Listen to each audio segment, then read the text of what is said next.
Hello everyone and welcome to the channel. I'm Emmanuel, I'm a 737 pilot and a member of PMDG's tech team. Today we are going to fly from Newark Airport towards Anchorage in the PMDG 737-900ER. This is going to be the first full flight on which I'm going to feature the airplane, and we will take it right to the limit on this one. But why don't you initially follow me into the airport and have us try to find our airplane first of all. Newark is quite a big airport, and I have a feeling we will have to do a little bit of a search over here. Now, the Newark airport that we are seeing on screen is the new one that's just been released by Chesapeake Design, and I have to say it is absolutely fantastic.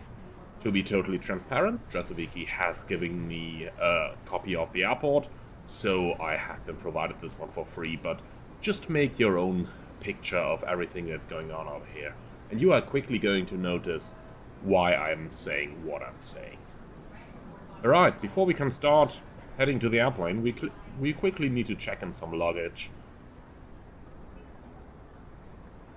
But why don't we just about take the fast lane instead of going all the way around to the passengers?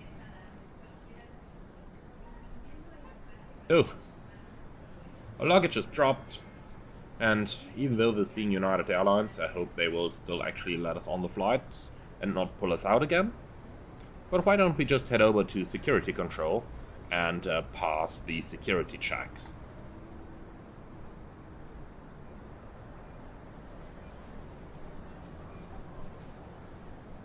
I'm not that lazy, I'm taking the actual steps. And not the automatics.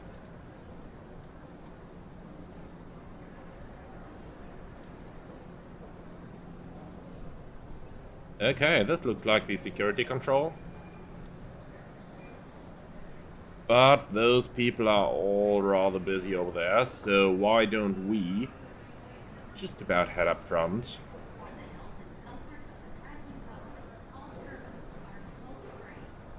Okay, nobody's complaining. Looks like we are all clear to go.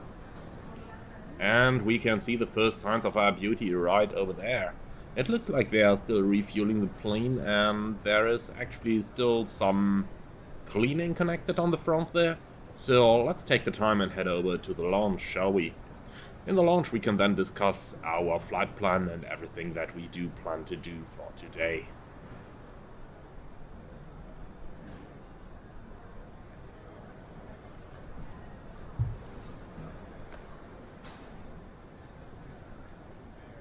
Gates over here do seem pretty busy as well already. Looks like they are really heading into a rush today. Luckily I know where we are parking already. We are on stand 92.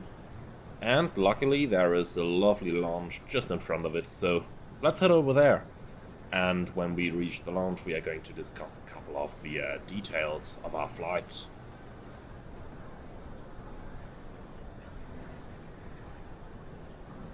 Nice and clean airport here, just look at how shiny that floor actually is. Look at all those reflections.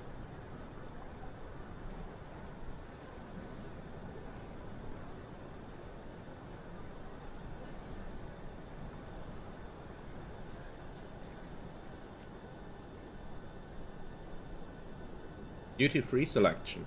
Oh, we don't need that. At least not for today. So, welcome at the gates. Looks like they are still quite busy at our airplane, so we are definitely going to head upstairs.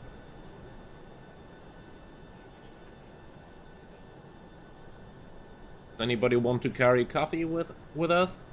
No, we are just gonna grab a free one in the lounge, shall we?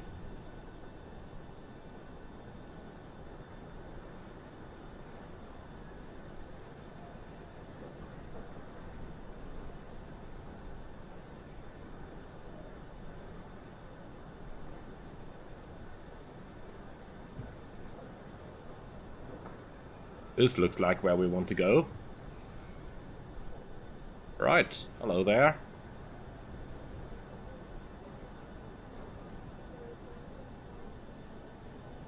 I guess we are just gonna take a seat somewhere where we are alone. This one does look good to me. That's a nice view onto our gates as well, so we can see if anything starts happening. And it is a nice and private area up here. Alright, so why don't we just have a quick look into what we are going to do with our aircraft then. As always, I am using SimToolkit Pro, which is a very nice tool for flight monitoring, and I have loaded in a SimBrief flight plan for the 737. So we are located down here in Newark, and we'll fly it all the way up across Canada towards Anchorage. Here's a quick look into our fuel as well, and into our flight plan. So we can see the airplane is almost at the maximum takeoff weight over here for a 7-hour and 6-minute flight. And looking at the fuel, we will probably carry 50,000 pounds of fuel. Now that is just about 1,000 pounds under the minimum, so we are looking at a flight that is almost the maximum range of the aircraft. Of course, you could squeeze a little bit out every here and there, but average wind component is almost calm, as we can see up here. Let's have a quick look into the weather and the weather forecast, as this is sort of a long-haul flight already. But looking at Anchorage, they do expect some rather good weather in general, few clouds, some scattered clouds, and from 0300 onward, so that is going to affect us. We can expect some fog in the vicinity, some few clouds at 500 feet, and that is probably going to be runway 07 over there. Temperature currently a chilling -14 degrees centigrade. Looking at the alternate, weather is looking quite a bit better over there, so it doesn't look like we're going to need any extra fuel for this one. So let's call in, tell them we want 50,000 pounds of fuel, and that leaves us just about 1,500 to 2,000 pounds below our maximum takeoff weight of the airplane. So max takeoff weight 187.7 thousand pounds, which equals around 85.4 metric tons. For the zero fuel weight, we can see there is quite a bit of space left, but if we have a look into our load sheet, then we're going to notice this is only with 165 passengers planned. So the 737-900ER can carry a maximum of 220 passengers by certification, with typical standards mimicking around 204 passengers, but we can see that if we really want to take the airplane to the maximum range, then we are limited quite severely by the amount of passengers that we can carry. The other thing you will probably notice is that our cruising levels are rather low for the Boeing 737 aircraft. So level 320 initially, and then eventually we step up to 340 and 360. But you can see air distance is 3,057 miles, and the maximum air distance of this aircraft is 3,200 miles. So that's the values that we'll go for the flight planning today, and that is the plan of what we are about to do. I do believe I just heard a call that they are almost ready for boarding, so why don't we head over to the gate, and why don't we start making our way to the airplane. I heard the pilots did a good job with the pre-flight preparation as well. In other words, I do know that you guys know by now how to set up a Boeing 737, and therefore I'm going to spare you all this, and we head over right into an airplane that is already fully set up, so that we only need to do our departure briefing, and then we'll make our way towards our destination Anchorage.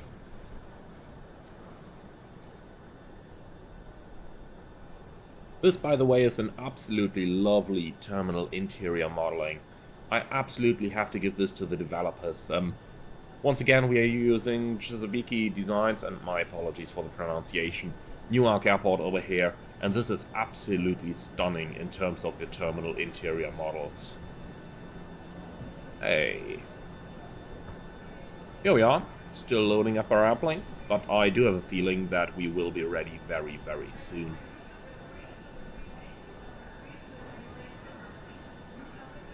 For the health and comfort of the traveling public, all terminals are smoke-free.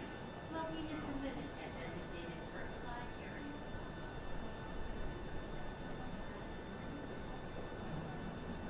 Right, this has to be our gate then. Couple of passengers gathering already. They even have hand sanitizers over here. Lovely. That's got to be part of the overall airport strategy, as things do seem pretty clean over here in general. Alright. They do seem quite ready and locked in over here, even though I don't really like the destination over there. We are certainly not going to go to Southampton, but I'm sure we'll eventually convince them. So why don't we just about head over and start our boarding? Alright everyone, the captain has been so generous to offer us to come along on the walkaround, so why don't we just about do that and have a look at the 737-900ER. And this one's an ETOPS certified aircraft. It's a little bit busy down here between all the services right now, so let's try to find our way over. And something I do notice right here is that this airplane is quite a bit longer than the 800 that I'm used to. Now it's only 2.6 meters that the plane is longer, but it's something that immediately strikes me when I look at this. The fuselage section here is quite a bit more extensive. A little bit of wind over here, engine is windmilling nicely. Also, no scratches down here. It really only takes about 8 degrees of bank in order to smash your engines onto the ground. Refueling still in progress as well, by the looks of it. And at least the wing is looking nice and shiny, as it should be for a new aircraft. And this over here, by the way, is the new mid-exit door that we have in the 900ER that enables it to carry more passengers than the standard 189 that you could only do with the 8 emergency exits. So we have one on this side, one on the other, and those are really needed for certification to carry more passengers. Also, look at those brake pins over here. This one and this one. They are still sticking out very nice. When they eventually become flush with the metal, that is round about the moment where you have to replace the brakes. Alright, and what do my eyes see in the aft cargo hold over there? We found the pogo stick! We found the pogo stick! Very nice! Welcome to the flight deck of the PMDG 737-900ER. Those of you who are very findy are quickly going to notice that there are 2 new panels right in this aircraft. One of them is up here, the auxiliary fuel panel, and the other one is down here, the auxiliary fuel transfer panel. Now, I'm sure that those of you who have flown with the BBJs already will be familiar with this panel, but there is a difference in the 900ER in that it does not have the aux fuel panel on the main panel down there below the watches. So, you can see, it's a little bit different, this aircraft, even though a lot is very similar as well. Let's have a look into one of the other differences. We'll take a seat in the captain's seat today, and there is one thing that I want to show you. Our flight deck preparation is pretty much almost completed at this point. There is only one thing left that we still have to do, and that is decide on the takeoff flap setting. And there is a little bit of stuff to consider down there. So, in the shorter 737 versions, we usually took off using either flaps 1 or flaps 5, with flap 5 being the preferred setting on the 800. However, on the 900, things can be a little bit different. Especially when operating close to the maximum takeoff weight like we are today, you will notice a significant high speed for the takeoff, like 169 knots for our V2 over here in this flap 5 scenario. But the other thing to consider is tail clearance. The tail strike angle in this aircraft is 10 degrees, so during rotation, if you didn't leave the ground by 10 degrees of pitch, you're going to do a tail strike. Now, the flight crew training manual recommends, and I quote, flaps 1 and 5 takeoffs have the least tail clearance. Consider using a larger flap setting for takeoffs at light gross weights. Because of the short fuselage, aft fuselage contact is unlikely in the 600. Therefore, Boeing does recommend using a larger flap setting for takeoffs, especially at light gross weights, because at higher gross weights you may be climb limited. However, just to demonstrate to you how big the difference is, let's enter a flap 15 takeoff and do watch those speeds from the QRH over here. And watch how they drop by almost 10 knots when we change from flaps 5 to flaps 15, while at the same point our tail clearance on rotation increases from 49 centimeters using flaps 5 to 64 centimeters using a flap 15 takeoff. So that is something that you can certainly recommend trying, and for this one I am actually going to use flaps 15 for the takeoff, and we're going to use a full 27k takeoff, which is actually the highest we have available in the 900 ERs. So we're going to accept those speeds over here, and 158 is also what we are going to put into the MCP. Here we go. Apart from that, let's do a quick takeoff briefing to verify what we are doing. So we're flying from Newark to Anchorage as United 909. The ground distance is 3,027 miles, and that compares to the distance that we have in our flight plan, which is roughly equal. 7.2 thousand pounds remaining on the arrival versus a fuel required of 4,700 pounds. Let's quickly talk about the taxi as well.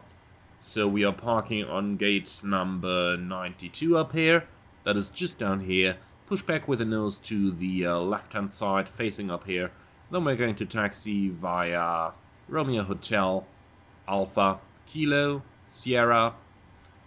And if we have a look at the airport's overview chart, Kilo, and actually not Sierra, but Romeo up here. And we'll go all the way via Romeo, crossing via runway 29 into Zulu for a runway 22 right departure.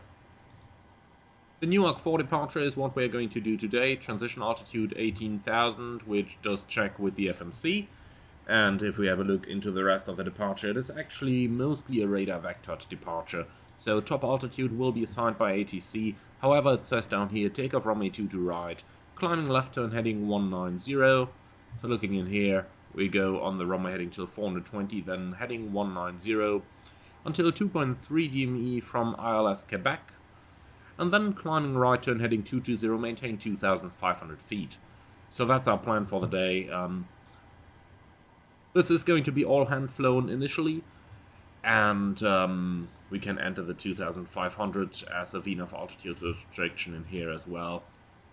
And finally, I have set the airplane up for a VNAV takeoff, so if we have a look into the takeoff page 2 of 2, I've entered an acceleration altitude of 1,000 feet. And finally, in the climb page, I've put the minimum clean speed, which is going to be 228 knots on this particular departure. So, we can do a quick cross-check from there on, and determining the minimum clean speed is easy. You go on InnoDraf, Index, Approach, you take the flap 40 speed, and you add 70 knots to that. So 158 plus 70 gives you 228 knots, which is what we put in here. So that concludes our setup. The checklists are pretty much all done. So all we need to do now is remove our jetways, and then we are ready to go.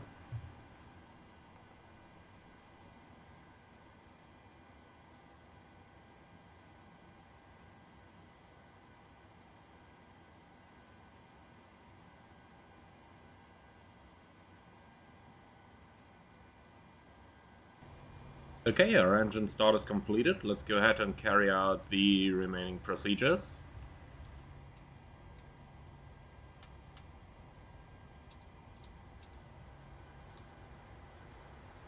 So, very important now, think about the flaps. We are using, for what we are used to, non-standard setting of 15 over there. Then let's go ahead with the flight control track.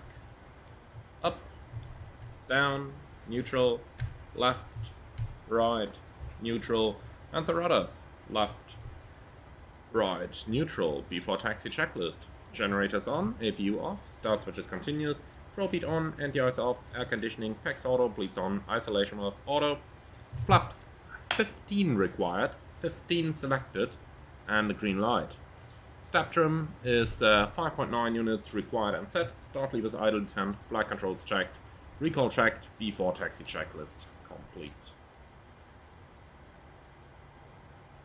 Alright, let's go ahead and start our taxi. We are clear left and clear right.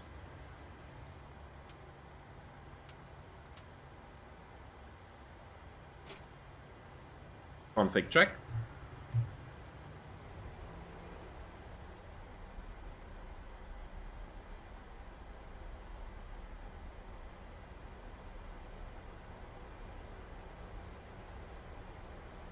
As you can see, it takes quite a bit of thrust to actually get your 900 ER moving, but that is totally expected, since this is quite a heavier aircraft. While we're moving along, let me quickly reset the heading book. I forgot that earlier in the preparations.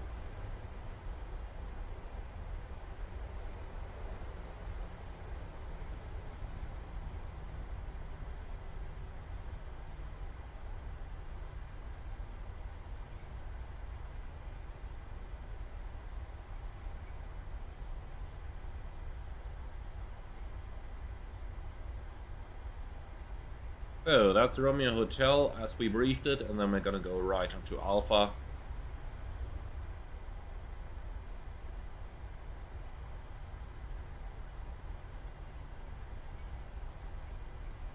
Do note how much longer the nose of the airplane, or rather the entire fuselage of the airplane, really is over here. So look at when I'm overshooting with my cockpit now, how easily I can still turn the plane back right into the center line here.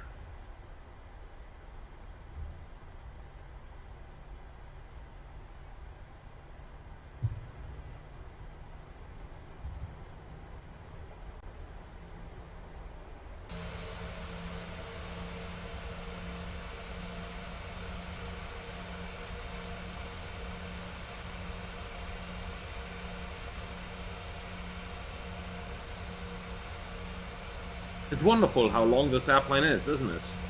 Really reminds me of the 757, which is also what the 900 has initially been built to replace. Let's do that from the outside.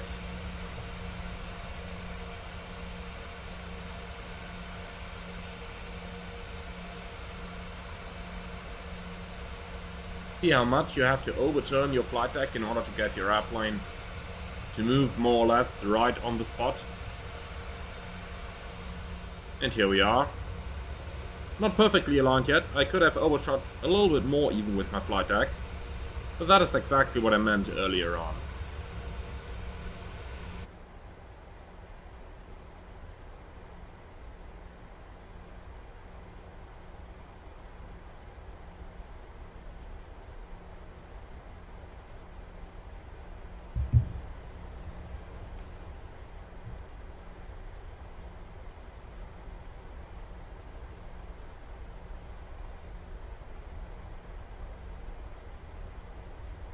Okay, we're gonna cross that first taxiway, and then we're gonna do a left-hand turn onto the second one, which then equals the taxi routing that we briefed earlier on. On Kilo right now, second to the left is Romeo.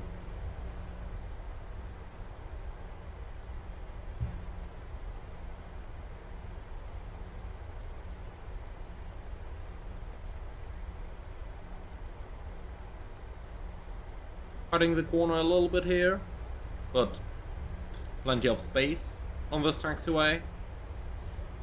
And here we go, let's do the before takeoff checklist below the line. Config checked, flaps 15, green light, step trim 5.9, set, takeoff briefing. So this is going to be a left seat takeoff on runway 22 right, flaps 15, noise abatement procedure number 2, we have PAX auto, bleeds on, anti-ice off. Takeoff speeds on a dry runway 148, 151, 158, which is set, and the SID takes us straight ahead, immediate left-hand turn heading 190, and passing 2.3 DME from the ILS, we're going to do a right turn out and establish ourselves on the heading again.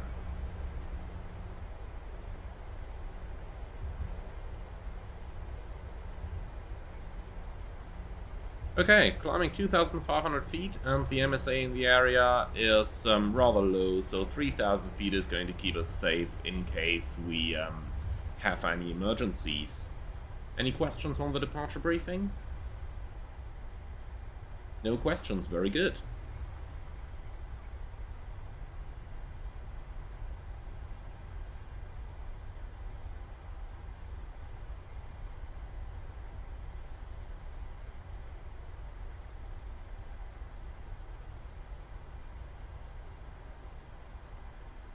Okay, and here we are at the holding point.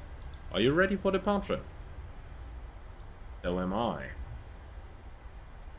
I couldn't be any more ready for this 900, so let's go.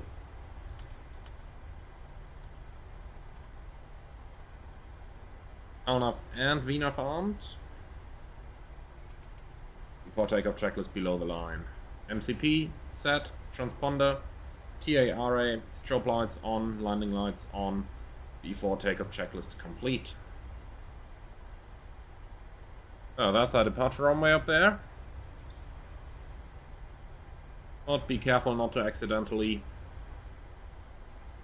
overshoot here. We're clear on the approach, clear on the right. Now comes the hardest challenge, lining the airplane up correctly on the center line.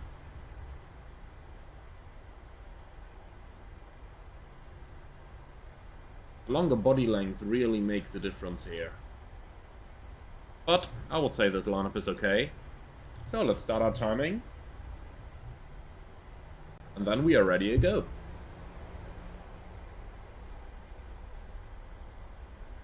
Stabilized. Set to take off thrust.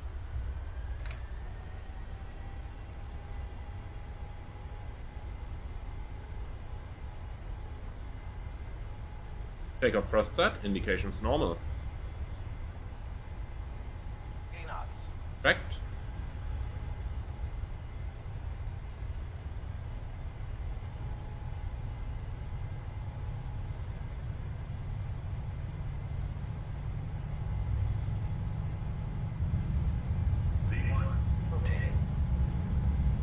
Okay, now careful on the rotation.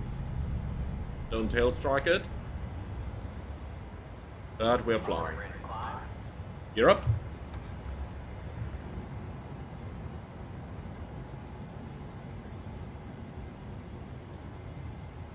So, 400 feet, we start the left turn, 190.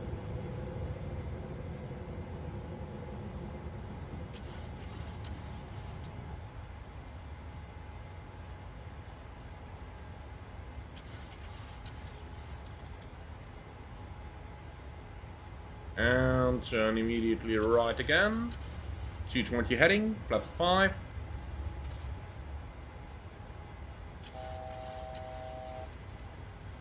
Flaps 1.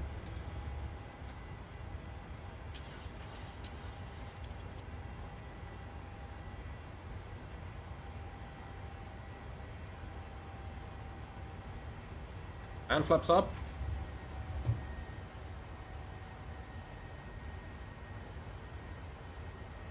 Okay, at this point we have contacted departure, they would clear us up higher.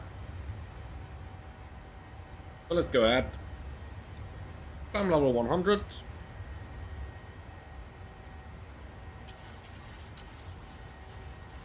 With that said, let's also get our autopilot engaged. We'll put it on heading select here as we're supposed to be. Command A, checked.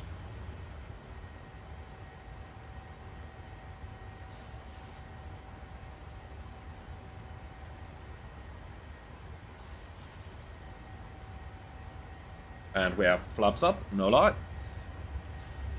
So we'll go econ over here, then we can start accelerating.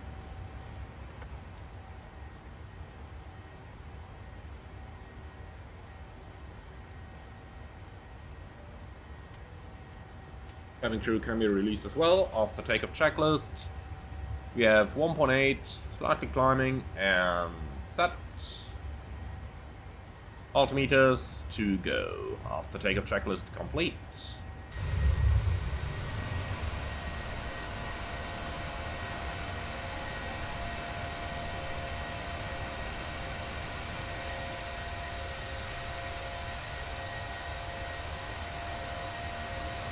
What a long bird this is.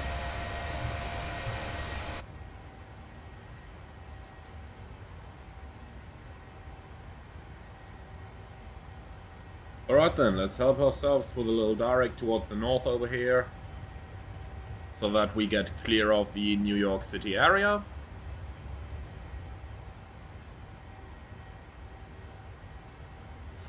The experienced 737 flyers among you are going to notice that we're only climbing at 2,400 feet a minute right now, which is really not all that much for a 737 series aircraft. But then again, do remember the high weight that we have in this one, so if you are looking for an explanation why that is, then there you have it straight away.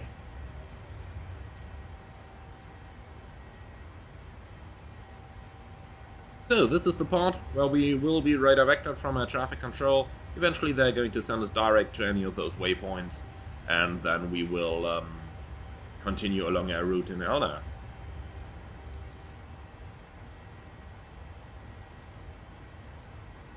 course we can expect climb to higher flight levels as well.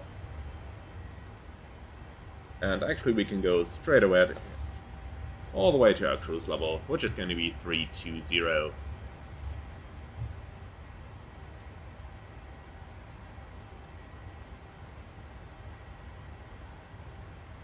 Looking at this routing, Stomp is probably a nice waypoint to fly to, so why don't we just about do that? And that looks legit. Execute. LNAV available. LNAV.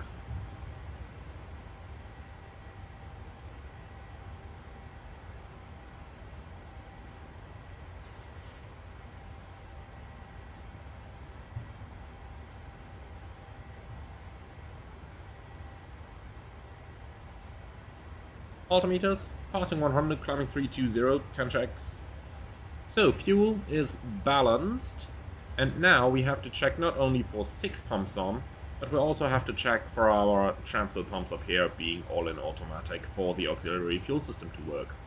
So, fuel is balanced, 10 pumps on, lights are going off, APU is off, air condition and pressurization is now showing 4.0, very slightly climbing, and that is all set. Okay, fasten belts. That does look quite smooth to me. Let's go auto. Recall. Checked. And monitoring 1 to 1.5. Here we go. 10 checks are complete.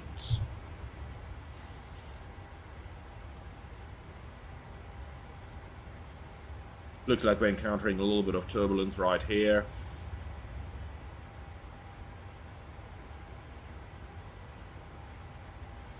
So, first 6 minutes flown, only about 7 hours to go.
We've reached our cruising level of flight level 320, and with that, let's do the last bits of setup before we finally sit in and enjoy the flight.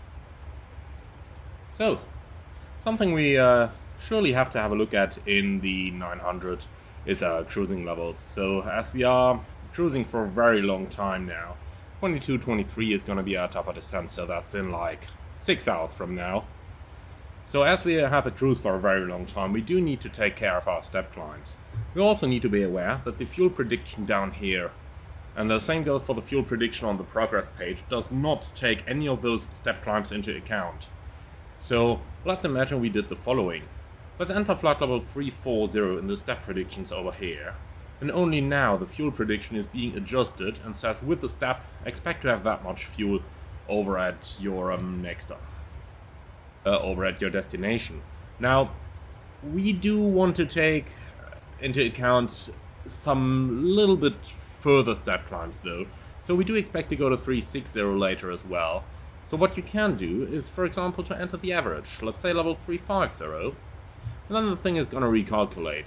But be aware that those recalculations will not be very accurate as well, because now, of course, the step climb is planned to take place quite a bit later, and we also have to take into account that the airplane does still not expect us to go to level 360. Therefore, the 737NG FMC is a little bit of a simplified system there, at least compared to modern long-haul airliners such as the 777, the 747 or the 787. So here's a little trick of what I'm going to do, and that's the following. We can see the difference between the optimum and the maximum is around about 2,000 feet over here. Now, we generally don't want to climb above the optimum in the 737NG, even though at these cruise levels here we could still do it. As you can see, we still have a lot of margin available on our airspeed. So we do have some options available, but still I don't want to climb above the optimum. So here's what I'm going to do. If I would simply enter 340 like now, then what the FMC is going to do is it will calculate when is our optimum closest to the step level and within the maximum. So we are within the maximum already, as we can see. So the step point that is predicted over here is now going to be the point where the optimum reaches 330. And then the airplane just wants to step up to 34, then just wait until the next step climb happens. So I want to find out, however, when the optimum is going to reach level 340. So what I'm going to do is this. The difference between the optimum and the maximum is 2,000 feet. In other words, when I want to know when the optimum is going to be 340, I just have to enter a bit more than that.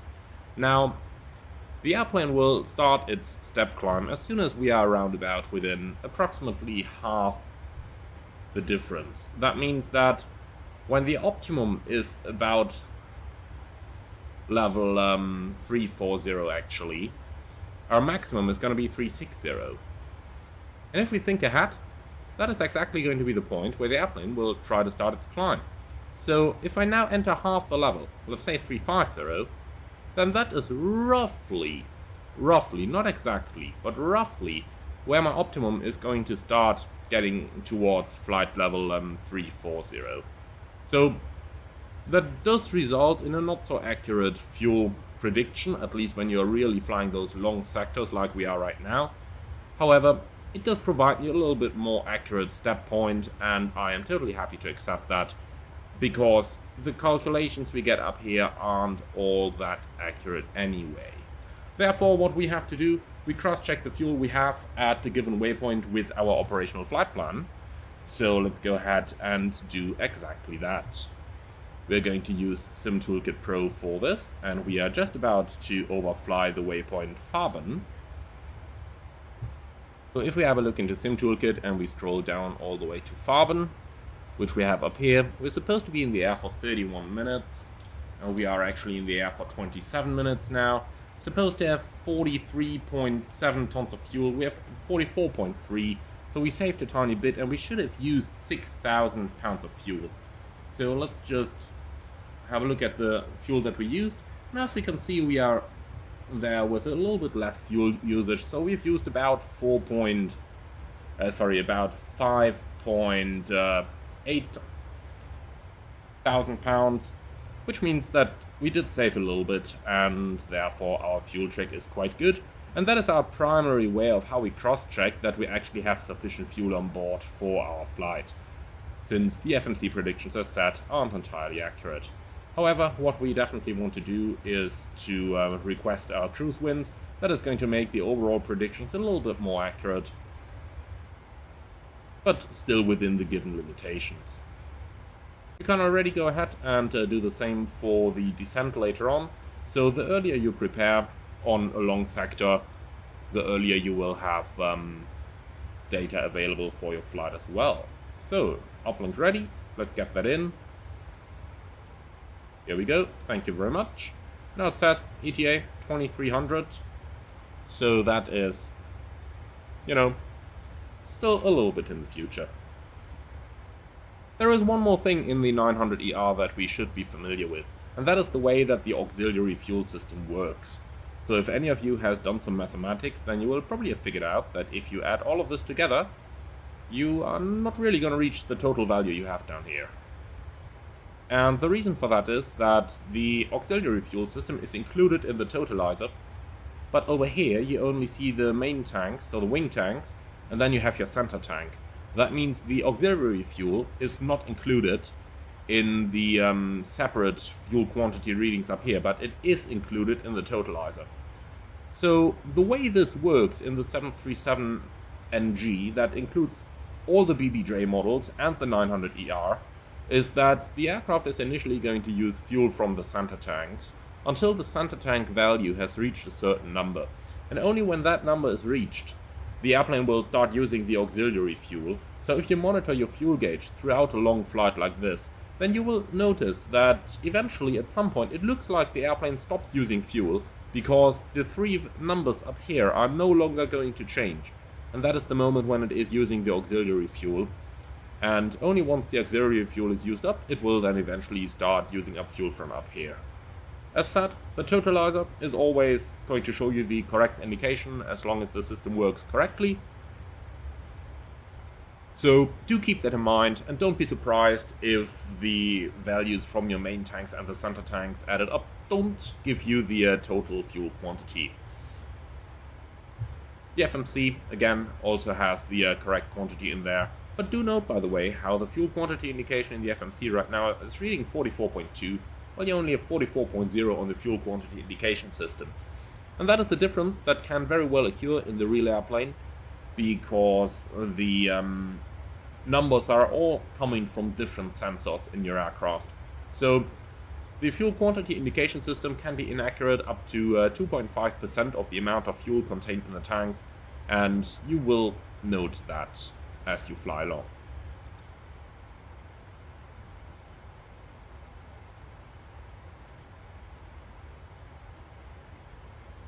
With that said, let's go outside real quick and have another look into some of the features of this aircraft.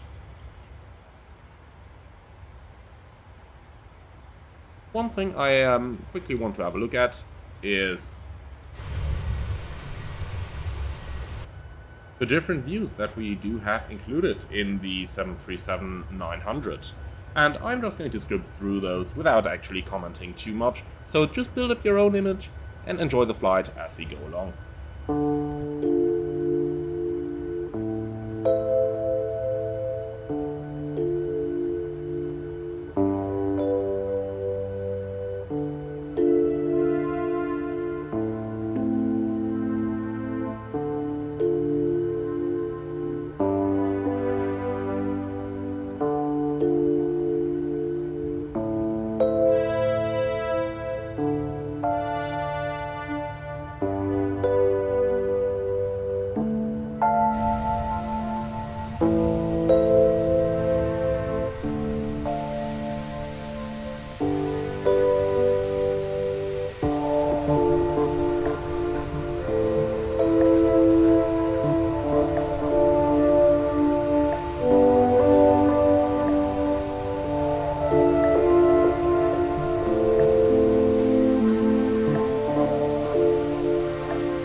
sit back, relax, enjoy the views, and we see each other, either on the start times, when anything important happens, or the very latest by the time that we start our descent into Anchorage.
now 6 hours and 19 minutes into the flight, and I would like to welcome everybody back. We have reached lovely Alaska, and we are shortly going to start setting up for our approach into Anchorage. Now, before we do that, let's have a very quick look outside and enjoy the marvelous views of the 737-900ER, and then we will soon get started with our approach preparations.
Let's give this a start by looking into our Navigraph charts for arrival airport. So, we start off with the weather. Anchorage is currently reporting a light wind from the east. 10 miles, clear skies, minus 18 degrees, altimeter 3042.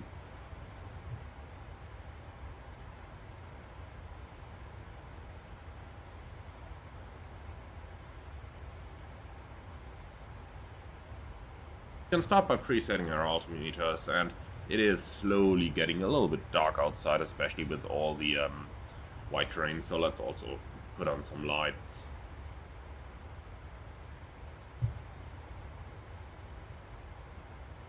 There we go, that's better.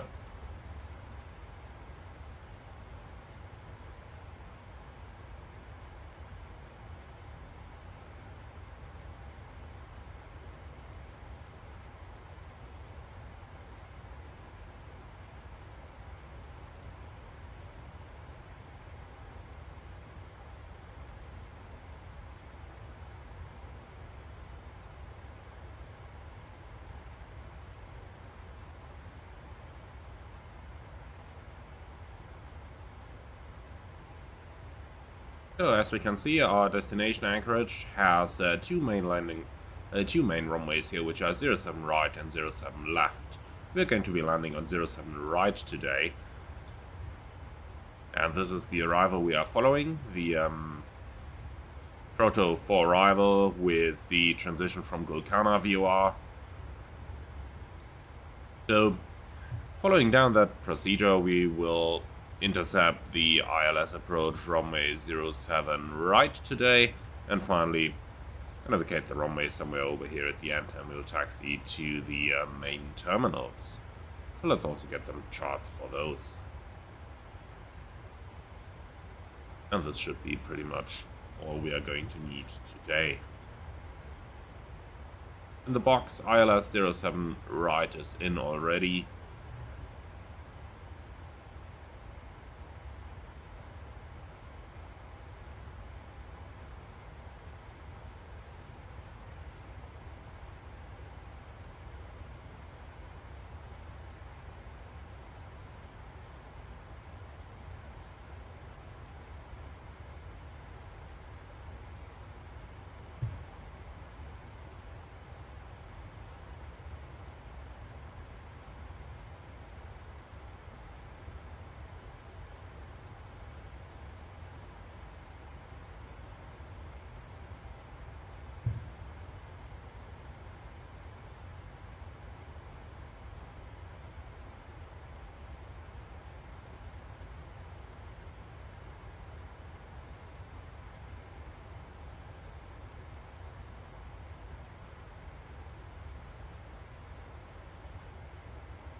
So for the approach itself, minus 18 degrees outside, so we will need some cold temperature corrections. Let's get on that real quick, and we can see our minimums over here is 200 feet above the ground. So 200 feet above the ground, looking into the chart up there at minus 20 degrees centigrade, means we have to add 30 feet. So that means our new minimum is going to become 362.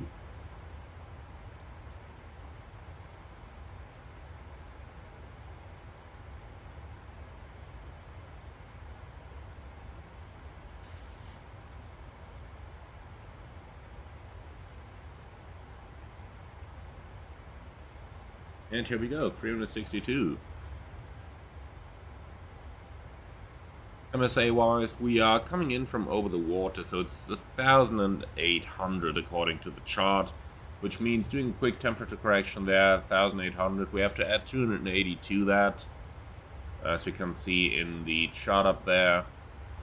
So make that 2,100 for the corrected MSA, so anything we have in here. So basically Elias, Wevo, Tuli. Let's quickly go into that and apply some corrections to those as well. So we have Wevo and Tuli, both 1800. So the airport itself is located at about 130 feet. That means we can say we're going to use the 1500 figures for minus 20 degrees is 210 feet on top. So that gives me 1,810.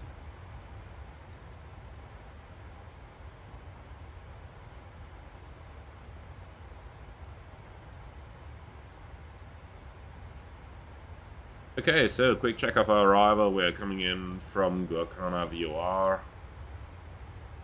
We are already heading towards Ironic. From there on, we proceed to Talkeetna VOR, then southbound towards Troto at 250 knots above 9,000 feet. And then for the runway 07 approaches, we'll head down towards an H call, however you pronounce that. Max 240 at 5,000, then towards Astley and Cullen at 4,000, and then we join the downwind vector on here.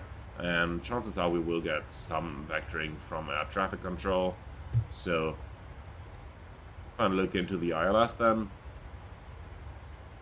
Starting off 7 right, chart 11-2, 26th of November.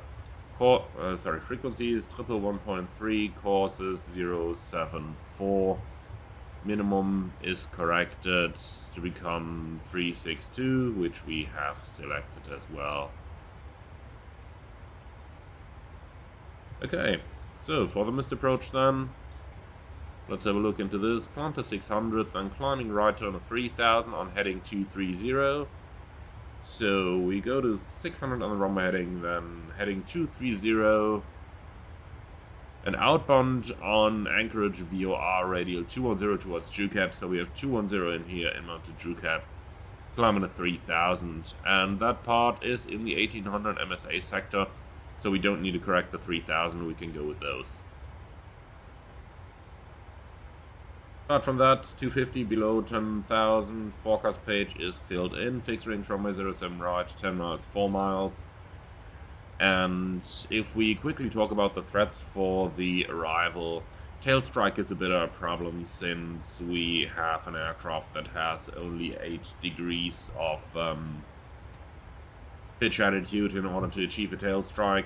So if anything doesn't seem right on the final approach, then we are just quickly going to increase our thrust, get the nose down, and go around as applicable. In the worst case, I will accept the touchdown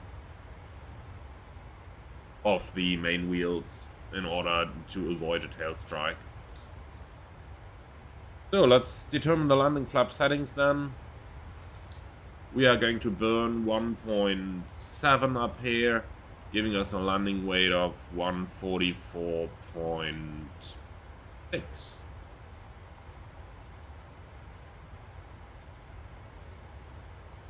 Okay, overall, the runway is very long, so flap 30 landing is going to do Flap 30 uses about 1 degree more pitch up than a flap 40 landing, therefore in my opinion it is absolutely acceptable to go for flap 30 over here. And we're going to use auto brakes 2, that is going to help us nicely to vacate the runway as planned and then taxi to the gate. And that is pretty much all we could do.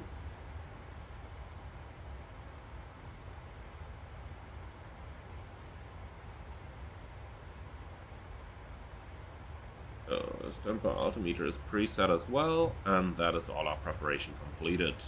Let's run the descent checklist. Pressurization, land alt 150, anti-ice, off, approach briefing fuel, discussed, IS and outbox, checked and set. Descent checklist complete.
We are passing 10,000 feet, so it's time to do the 10 checks and time to start really with our final approach preparations. Let's go. The fuel is almost balanced. Slight imbalance here of 150 pounds. That is totally normal since not both engines are going to use the exactly same amount of fuel.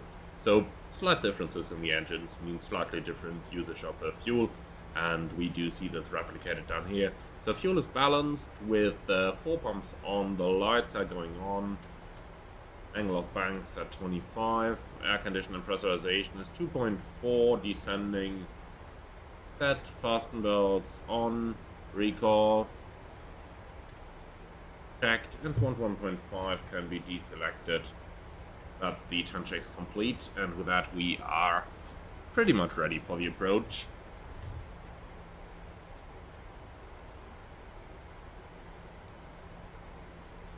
So why don't we go ahead and do a little bit of manual flight here, in order to get a slightly better feeling for how this 737-900 actually feels.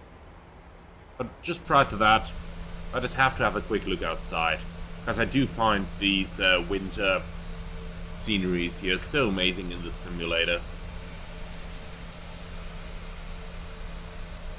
This is absolutely marvelous, isn't it?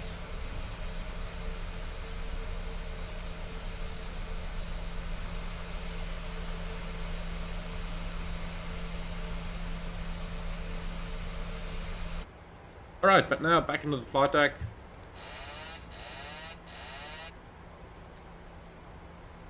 Autopilot and auto throttle are off. Let's do a little bit of manual flight. We'll also turn the flight directors off, so that we can really enjoy our airplane.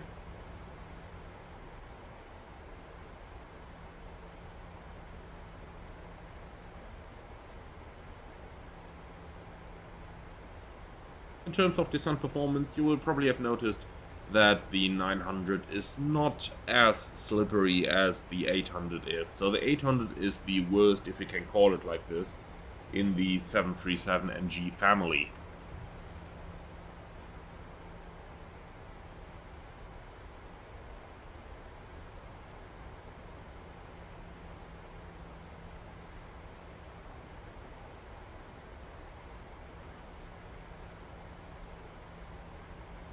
Weather, still supposed to be clear skies, minus 17 degrees right now, so let's see what that is actually going to look like when we get there.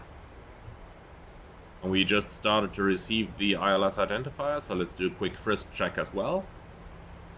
Frequencies, 111.3, set 3 times, rings around runway 07 right, 10 and 4 miles.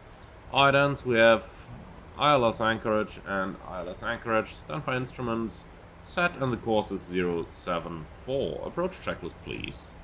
Altimeters and instruments, set, cross-checked, approach rates, checked and set, approach checklist complete.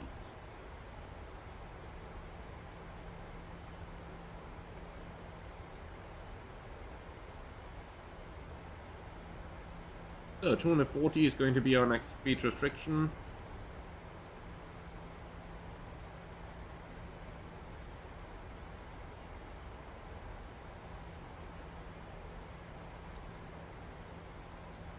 And here we go.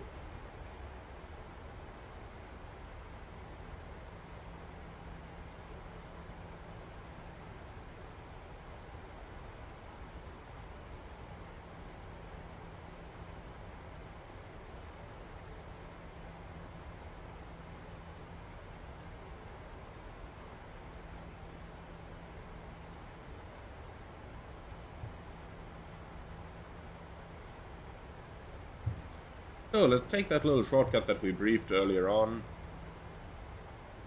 Heading 200, and then we'll take VO on top.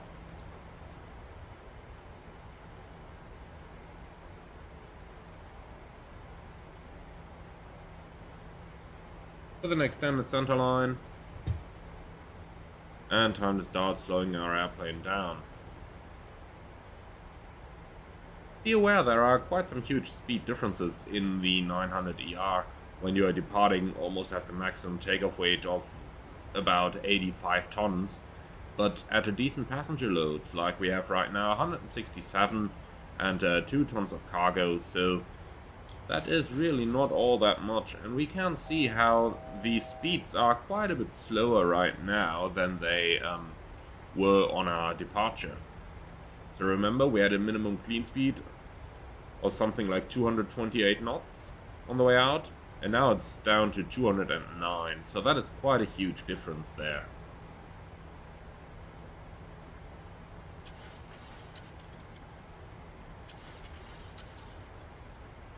Okay, flaps 1.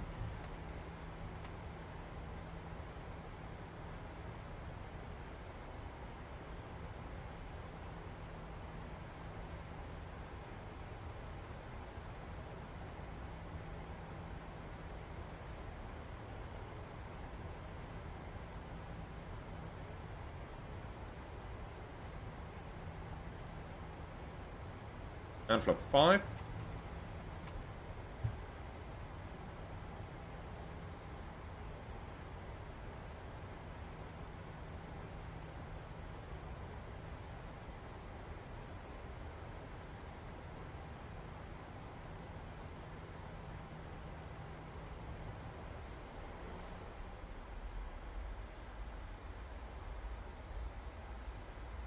So I'm slightly overshooting the localizer here.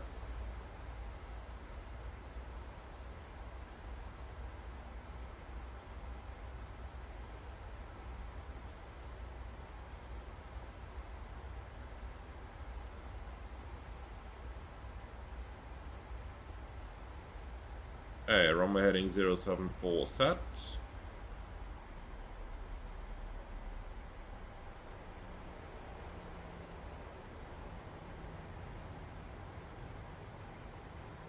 And here we go, established.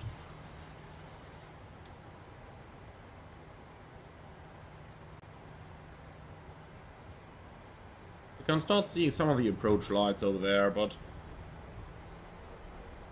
looks like it is a little bit more misty than we initially expected. And the terrain is noted. This approach altitude 3,000 feet is set.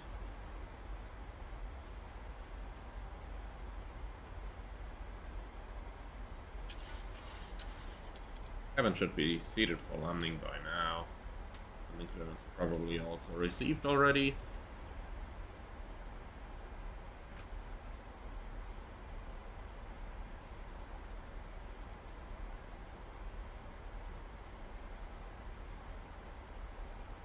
Engine anti-ice on, as we anticipate entering the icing conditions in a few moments.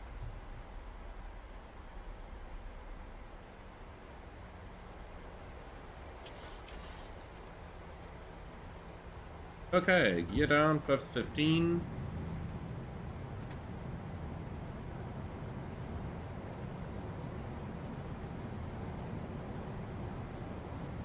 Landing checklist. Start switches, continuous, recall, checked, speed brake, armed, green light, landing gear down, 3 green, auto brake, 2 set, and flaps 30. Set VRF plus 5.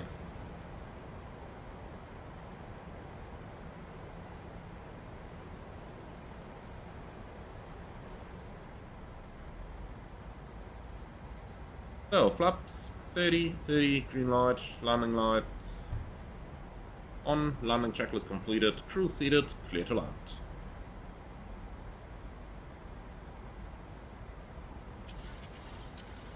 Okay, looks like once we're in it, the visibility is actually not as bad as I expected. 1000 is checked. A little bit of snow on the aiming point over there, as we can see. Actually on the entire touchdown zone.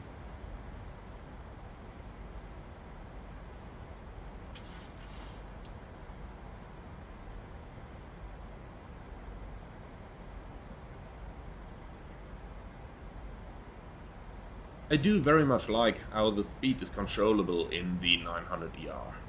5 and continue. So it's much easier to slow the plane down on final approach than the 800. And it just gives you a little bit more options. You can feel that the plane is less slippery than the shorter versions.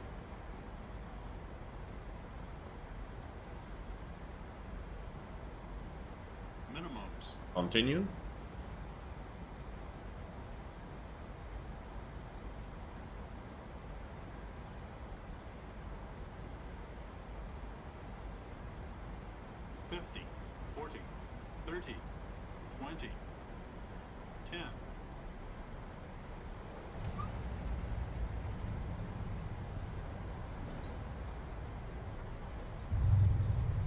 We break up, thrust reverse normal, idle reverse,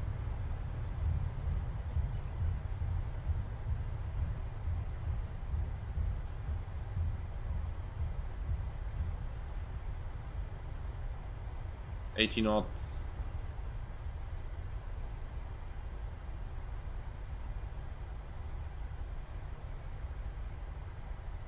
60 knots.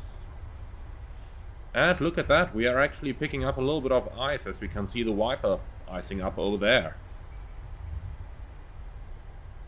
Okay, manual brakes. Stopping is assured, we can take it out of reverse, and that is 7 hours and 3 minutes flight time. Apron areas are contaminated here, so I will not do single engine taxi, even though our weight would allow for it today.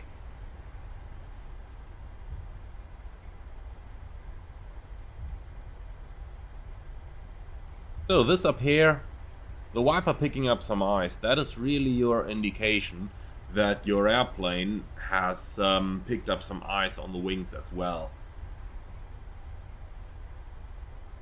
So if you see this in flight, that is the point where it would turn on the wing anti-ice to get rid of any remaining ice on your wings. So a clear left and clear right. It looks like this little bit of moisture that we just encountered here was already enough to cause some icing, which on these temperatures of -15, however, is not all that surprising. Seeing the wing is a little bit harder in the 900, but look at that, it does look like there is a tiny bit of ice up there on the leading edge.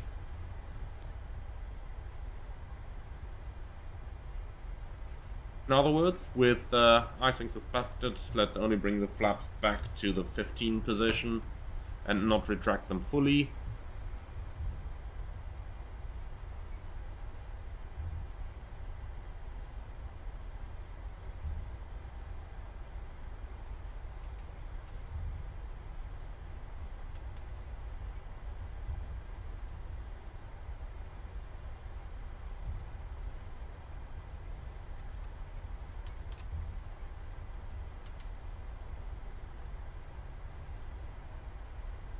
So the visibility itself isn't that bad, but still, to be on the safe side, I am just going to leave the propede on, as another crew is probably going to take this airplane over and fly it right back towards Newark.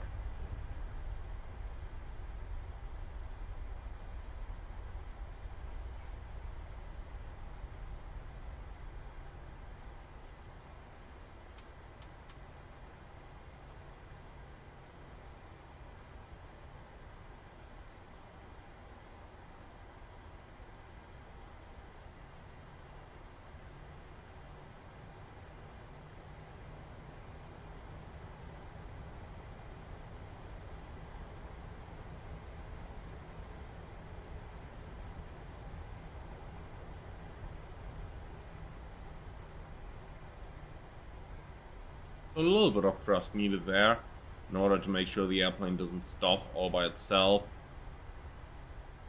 It does feel like we're going slightly uphill here as well.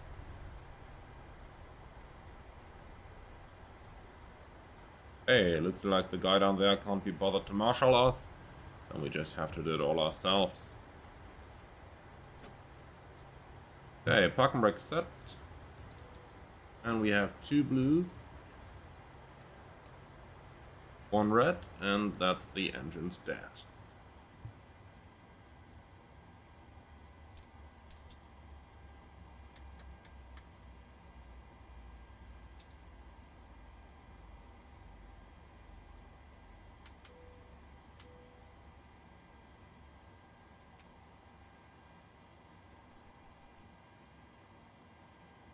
Okay, 2 engines below 20%.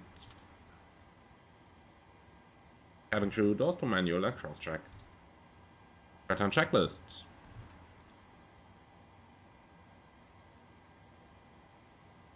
So, here's something that you are going to see. Now that we have been able to inspect the slats and the flaps from the outside position, we could determine that at the moment it actually looks like there is no contamination on them. We can retract our flaps. With the electric hydraulic pumps being the only ones that are now supplying pressure, so with the engine shut down, we only have the electric pumps, and they provide only about 1/6 of the engine's volume of fluid. So watch as we're now retracting the flaps, how they're going to retract quite a bit slower than the usual flap retraction speed in the 737NG.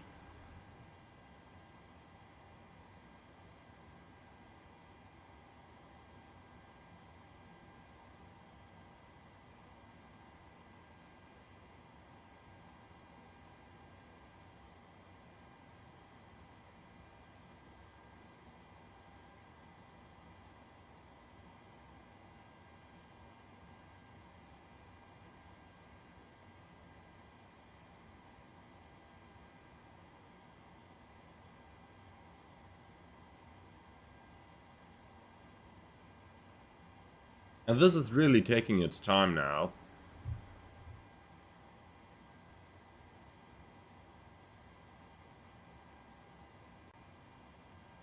And here we go, the flaps are retracted. So, shutdown checklist, transits. Electrical on the APU, fasten belts off, ProPeat on, anti-ice off, voice recorder on, aircon packs, auto, engine bleeds on, APU bleed on, exterior lights, steady, start switches, auto brakes off, speed brake, down intent, flaps, up no light, parking brake set, start levers, cut off, weather radar off, transponder, 2 on standby, CB/RCB in, and the cockpit door is about to be unlocked. So let's start getting a couple of ground services, and they can prepare our airplane over here. So that's probably ground power and the air conditioning unit that we'll need. And with an air conditioning unit about to be connected, we can, or rather we have to turn the packs off. APU bleed off as well. And with this, they start connecting the jetway, and that is going to be the end of our video. I would like to thank everyone for being with us today. Hope that you have enjoyed the flight, and if there is anything we can do to make your next flight more comfortable, please don't hesitate to ask any of our cabin crew. If you do want to support the channel, like, comment and subscribe, and if you really love what I'm doing, I would appreciate the small donation through the Buy Me Coffee link that you can find in the video description below. For now, thank you very much for your attention, and I'm looking forward to see you all again very soon, and would already like to take the opportunity to wish you all a Merry Christmas.